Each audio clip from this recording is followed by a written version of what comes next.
Medical কলেজে প্রথম রাউন্ডের কাট অফ আমার আগের ভিডিওতে দেওয়া আছে।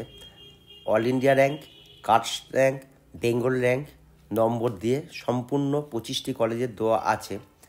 আমি বলেছিলাম তোমাদের এই ফার্স্ট রাউন্ডের চারটাই তোমরা সবসময় ধরবে এবং একটি ভিডিওর মধ্যে সমস্ত কিছু পরিষ্কার করে দেওয়া আছে। অনেকেই ভাবছে থার্ড রাউন্ডটাই অরিজিনাল কাট অফ, সেই জন্যই আমি থার্ড রাউন্ডটা পাশে দিলাম।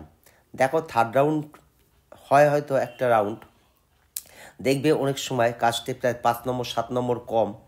এইটা তোমরা ভাবাটা তোমাদের ভুল হয়, কারণ মোটামুটি থার্ড রাউন্ডে গিয়ে 30টার মতন সিট থাকে।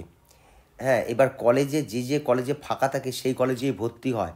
দেখা গেল তুমি এই চার্টে দেখতে পাচ্ছ ইউআরদের কাস্ট গেছিলো ফার্স্ট রাউন্ডে 6227, এখানে দেখছো 6829। একটি মাত্র হয়তো সিট খালি ছিল, সর্বাধিক নম্বর হিসাবে সে 681 ছেলেটা পেয়ে গেছে। কিন্তু আমার মনে হয় ফার্স্ট রাউন্ডে চারটি দেখা ভালো। এগুলো তুমি দেখবে অনেক সময় অনেকটা ডিফারেন্স আছে। ডিফারেন্সটা হয়তো কোনো একটা ছেলে অল ইন্ডিয়া থেকে ফেরত এসে এখানে এসে ভর্তি হয়েছে, মাঝে কিন্তু সম্পূর্ণ গ্যাপ। যেই কলেজে যে কটা করে খালি থাকবে সেটাই নেবে। 25টা কলেজে 25টা থেকে 32টা মতন খালি থাকে অ্যাভারেজ, এইটাই হলো হিসাব। যাই হোক, আমি একটুখানি বুঝিয়ে দিলাম তোমাদের। দেখো, ফার্স্ট রাউন্ডে গেছিলো 6227, সেকেন্ড রাউন্ডে গেল 6829 অল ইন্ডিয়া র্যাঙ্ক, নম্বর মাত্র একটি নম্বর কম। ওবিসি এ 12,258, 670 ছিল, এইখানে আসলো দেখো অনেকটা কমে গেল, 16,306, 664।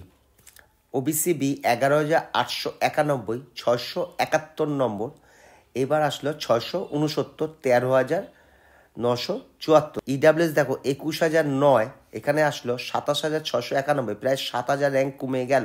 এসসি দেখো 51,342, 624, এখানে আছে 60,570 নম্বরও, প্রায় 10টি নম্বর কম।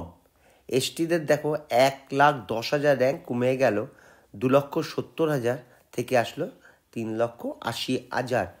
ঠিক আছে, এইটুকুনি বলার ছিল। কিছুক্ষণের মধ্যেই একটি ভিডিও ছাড়ছি এসএস কেম, তোমরা ওটা দেখে নিতে পারো।